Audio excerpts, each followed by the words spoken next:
Bujin Bishnoi TV, like subscribe. नौजवान को अचानक ऐसी कौन सी शक्ति मिल गई कि उसने ईरान, इराक और भारत समेत पूरी दुनिया को जीत लिया। ये कहानी है पूर्ण परमात्मा कबीर साहिब जी के उस चमत्कार की जिसने एक रोटी के बदले 7 पीढ़ियों का राज लिख दिया। वीडियो को अंत तक जरूर देखिएगा क्योंकि आज आपका भगवान पर विश्वास बढ़ जाएगा। तैमूर लंग अपनी जवानी के दिनों में एक बेहद ही निर्धन और गरीब लड़का था। वो दिन भर किसी अमीर सेठ की भेड़ बकरियां चराता था और सुबह शाम एक लोहार के यहाँ लोहे पर घन मारने का भारी काम करता था। उसके परिवार में सिर्फ उसकी एक बूढ़ी माँ थी। गरीबी इस हद तक थी कि दोनों माँ बेटे को कई कई दिन भूखा सोना पड़ता था। घर में अन्न का एक दाना नहीं होता था। तैमूर की मां अक्सर भगवान के आगे रोते हुए प्रार्थना करती थी कि हे मालिक, हम गरीबों पर थोड़ी तो दया कर। लेकिन तैमूर चुपचाप अपनी मेहनत करता रहता था। एक दिन दोपहर के समय वो जंगल में पेड़ की छांव में बैठकर अपना भोजन कर रहा था। तब उसे परमात्मा के रूप में कबीर साहिब जी राह चलते दिखाई दिए। तैमूर लंग ने उन्हें एक साधारण साधु जानकर भोजन पाने का आग्रह किया। महात्मा रूप में कबीर साहिब जी ने कहा कि बच्चा, भूख तो लगी है, भोजन हम अवश्य करेंगे। तैमूर लंग ने कहा, महात्मा जी, अभी तो भोजन कर लिया है। थोड़ी देर पहले आ जाते तो आपको भी भोजन मिल जाता, परंतु कोई बात नहीं, मेरा घर यहाँ से बस थोड़े ही दूर पर है। मैं घर जाकर अपनी माँ से भोजन बनवा कर लाता हूँ। तब तक आप मेरी बकरियों का ध्यान रखना, कहीं खो गईं तो मालिक मुझे दंड देगा। कबीर साहिब जी ने मुस्कुराकर कहा, ठीक है बच्चे, मैं तेरी बकरियों का ध्यान रखूंगा।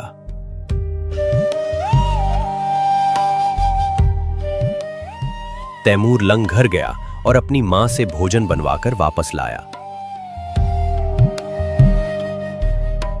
कबीर साहिब जी को भोजन परोसा गया।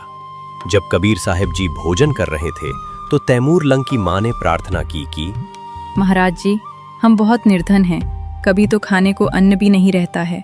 ऐसा उसने अपनी गरीबी का रोना बार बार रोया। जब कबीर परमेश्वर जी भोजन कर कर उठे तो पास में बकरियों को बांधने की लोहे की सांकल पड़ी थी। उसे ही उठाकर उन्होंने तैमूर लंग की पीठ पर जोर जोर से 7 बार मारी। फिर उसे लात और मुक्के भी मारे। मारते हुए उन्होंने कहा कि जा, मैंने तेरे बेटे को 7 पीढ़ी का राज दे दिया और जो बाद में लात मुक्के मारे हैं, इससे तेरा साम्राज्य फिर छोटे छोटे टुकड़ों में बढ़ जाएगा। तैमूर लंग की मां ये सब देखकर सोचने लगी कि इस महात्मा के पास खुद खाने के लिए रोटी तक नहीं है, तो ये 7 पीढ़ी का राज कहाँ से देगा। इतना वो सोच ही रही थी कि कबीर परमेश्वर अचानक वहां से अंतर्ध्यान हो गए। तब तैमूर लंग और उसकी मां ने सोचा कि जरूर ये कोई सिद्ध महात्मा थे और हमने इनके बारे में गलत सोचकर बहुत बड़ी भूल कर दी। कुछ दिन बाद कबीर परमेश्वर जी तैमूर लंग के सपने में आए और कहा कि जिस अहरण पर तू हथौड़ा मारता है, वो जगह तू अपने सेठ लोहार से मांग ले। तैमूर लंग ने कहा, वो मुझे कैसे देगा, मेरे पास उसको देने के लिए पैसे नहीं हैं। परमेश्वर कबीर साहिब जी ने कहा, तू केवल उससे बात तो कर, बाकी का काम मेरा है। सुबह उठकर तैमूर लंग ने अपनी मां को बताया कि सपने में वही महात्मा जी आए थे। मां ने भी कहा कि दर्शन तो उन्हें भी हुए थे, पर क्या बात हुई वो याद नहीं। तैमूर लंग ने जाकर लोहार से वो अहरण वाली जमीन मांगी। लोहार को पैसों की सख्त जरूरत थी, इसलिए उसने 6 महीने में पैसे लौटाने की शर्त पर वो जमीन तैमूर को दे दी। परमेश्वर कबीर साहिब जी ने तैमूर को बताया कि इस जमीन के चारों तरफ दीवार बना ले और इसके नीचे जो धन गड़ा हुआ है वो धीरे धीरे निकाल ले। जब उन्होंने खोदा तो वहां सोने के सिक्कों का खजाना निकला।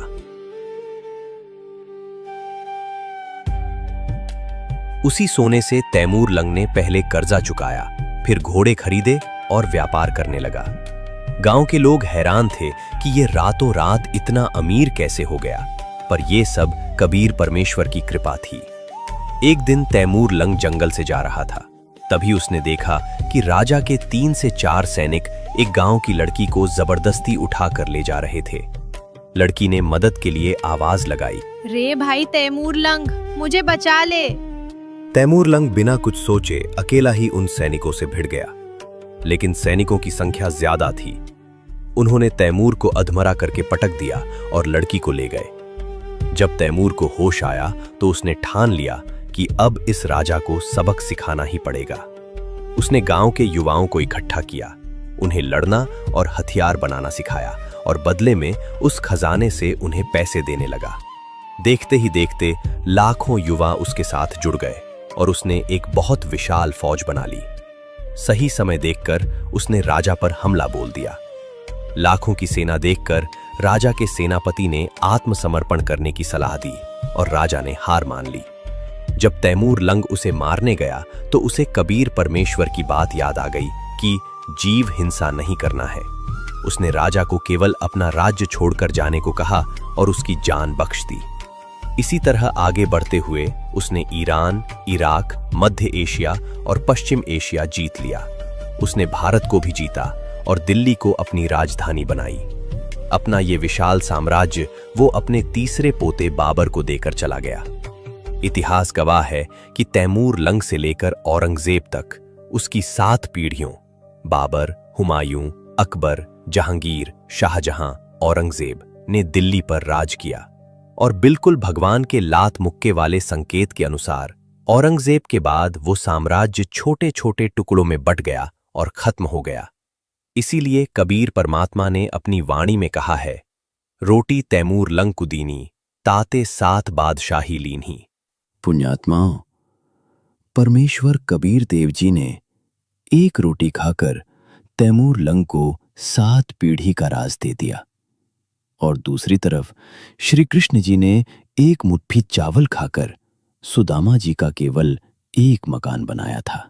अर्थात जब हमें यह ज्ञान हो जाता है कि अविनाशी परमेश्वर कबीर साहिब जी कितने दयालु और समर्थ हैं, जो मात्र एक रोटी के बदले एक निर्धन को 7 पीढ़ियों का राज दे सकते हैं, तो हमारी आस्था अन्य सभी जगह से हटकर केवल उसी एक पूर्ण परमात्मा में पक्की हो जाती है। एक शौभरी नामक ऋषि थे। वे बाल ब्रह्मचारी थे। उन्होंने शादी नहीं की थी। उन्होंने एक दरिया के जल में खड़े होकर 10 से 12 वर्ष तक घोर तपस्या की। कुछ दिन बाद उन्होंने नदी में एक मगरमच्छ को देखा। उस मगरमच्छ का पूरा परिवार था। मगरमच्छ के पोते पोतियां उसके आसपास प्यार से घूमते, उसकी छाती पर लेटते और कंधों पर बैठते थे। मगरमच्छ उनसे बड़ा प्रसन्न रहता था। शौभरी ऋषि, मैं भी शादी करूं, मेरे भी बच्चे हों, पोते पोतियां हों, और मैं भी उन पोते पोतियों के साथ ऐसे ही लाड़ लड़ाऊं। ये मोह मन में आते ही उन्होंने अपनी सालों की भक्ति वहीं छोड़ दी और जल से बाहर निकल आए। वे सीधे राजा मानधाता के पास गए।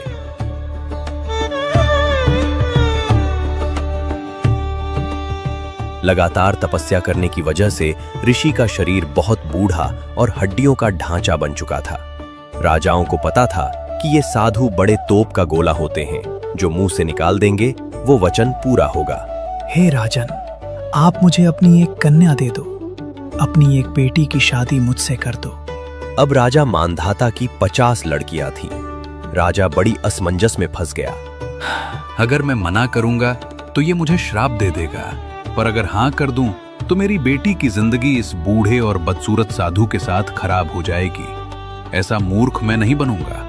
हे ऋषि जी, हमारा एक नियम और विधान है कि मैं अपनी तरफ से किसी लड़की को आपके साथ शादी करने के लिए विवश नहीं कर सकता। यदि कोई लड़की स्वयं आपको पसंद कर ले तो मुझे कोई ऐतराज नहीं है। मुझे मंजूर है। अगर आपकी कन्या मुझे पसंद करेगी तो मैं उससे शादी कर लूंगा। राजा बड़ा प्रसन्न हुआ कि चलो टंटा कटा, इस बूढ़े को कोई राजकुमारी पसंद नहीं करेगी और बला टल जाएगी। राजा ने अपने महल के दरबान को बुलाया। ऋषि जी को लड़कियों के महल में ले जाओ। जो भी लड़की इन्हें पसंद करेगी उसके साथ इनकी शादी कर दी जाएगी। लेकिन महल में प्रवेश करने से पहले ऋषि ने अपनी सिद्धि और सारे जीवन की कमाई को बर्बाद करना शुरू किया। उन्होंने अपने तपोबल से अपना एक बहुत सुंदर और नौजवान लड़के का शरीर बना लिया। जैसे ही उन्होंने महल में प्रवेश किया और दरबान ने शर्त बताई, तो ऋषि का वह सुंदर रूप देखकर 50 की 50 लड़कियों ने उन्हें पसंद कर लिया। हम इन्हें पसंद करती हैं, हम इनसे शादी करने को तैयार हैं। अब राजा अपने ही वचन में फंस गया। मजबूरी में उसे अपनी 50 बेटियां ऋषि के साथ भेजनी पड़ी। राजा की आत्मा अंदर ही अंदर रो रही थी कि एक कंगाल साधु के साथ जंगल में मेरी बेटियां कैसे दुख उठाएंगी। लेकिन ऋषि ने वहां जाकर विश्वामित्र को आदेश दिया और अपनी सिद्धियों से 50 आलीशान महल बनवा दिए। हर महल में बहुत अच्छे खान पान और सुंदर फल वृक्ष लगा दिए। एक दिन राजा मानधाता के मन में आया कि जाकर देखूं मेरी बेटियां दुखी हैं या सुखी।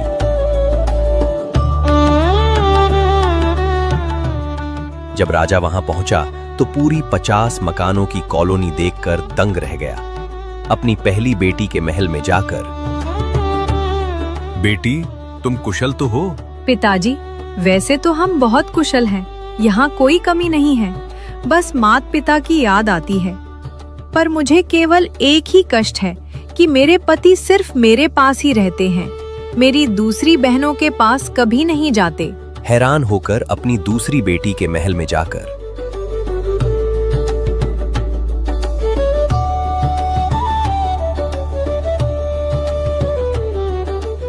बेटी, तुम्हारा क्या हाल है? पिताजी, हम बहुत सुखी हैं, पर मुझे एक बात का दुख है कि मेरे पति सिर्फ मेरे ही पास रहते हैं, दूसरी बहनों के पास नहीं जाते। ऐसे 50 के 50 महलों में जाकर राजा ने देखा कि ऋषि ने अपनी सिद्धियों से 50 शरीर धारण कर लिए थे और 50 की 50 राजकुमारियों के पास एक ही समय में मौजूद थे।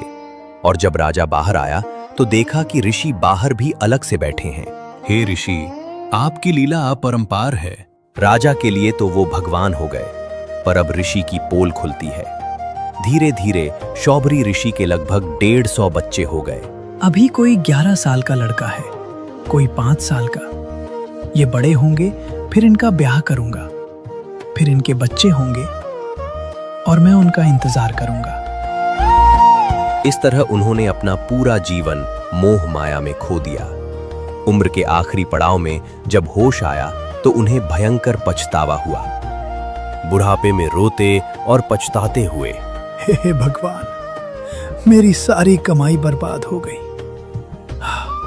मैं उस मगरमच्छ की कुसंगत में आकर अपना सर्वनाश करा बैठा। अगर मैं उस मगरमच्छ को अपने पोते पोतियों में मस्त होते नहीं देखता तो मैं इस मोह में फंसने वाला नहीं था। आज मैंने अपना सर्वनाश कर लिया। जो 50 से 60 साल मैंने घोर साधना की थी, वो सब आज मैंने नष्ट कर दी। पुण्यात्माओं, इसीलिए कहते हैं कि कबीर परमेश्वर और पूर्ण सद्गुरु के बिना इस जीव का मोक्ष नहीं हो सकता। अधूरे गुरुओं की साधना से प्राप्त सिद्धियों को जीव इस संसार की क्षणिक मोह माया में ही बर्बाद कर देता है।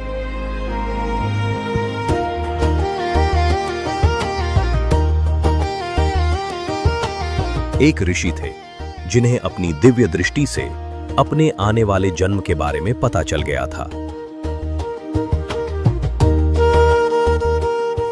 उन्होंने देखा कि अगले जन्म में उनका जन्म उसी नगर में एक सुअरी के गर्भ से होगा जिसके माथे पर एक मोटी गांठ है।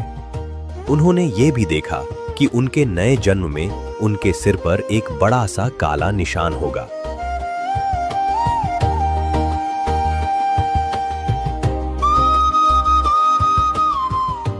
ऋषि ने अपने बच्चों को बुलाया और कहा, मेरी मृत्यु के बाद मैं उस सुअरी के घर जन्म लूंगा।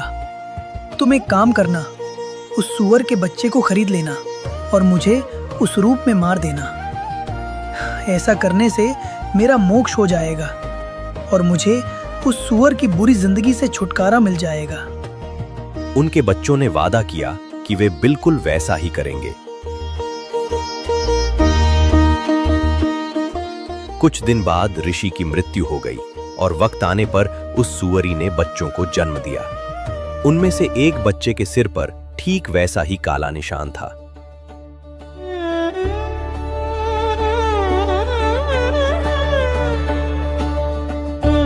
ऋषि के बच्चे उस व्यक्ति के पास गए और उस सूअर के बच्चे को खरीद लिया।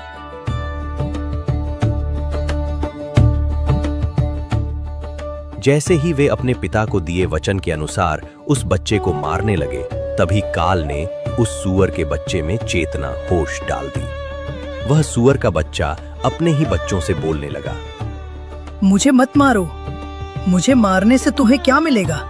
क्यों पाप के भागी बनते हो? जब बच्चों ने याद दिलाया कि उन्होंने खुद ही मारने को कहा था। मेरा दिल यहाँ अपने भाई बहनों में लग गया है और मैं यहाँ बहुत खुशी और मजे से रह रहा हूँ। मुझे कोई तकलीफ नहीं है, मुझे मत मारो। ये सुनकर बच्चों ने उसे छोड़ दिया। ये कहानी बताती है कि दुनिया की मोह माया, काल का जाल बहुत शक्तिशाली है।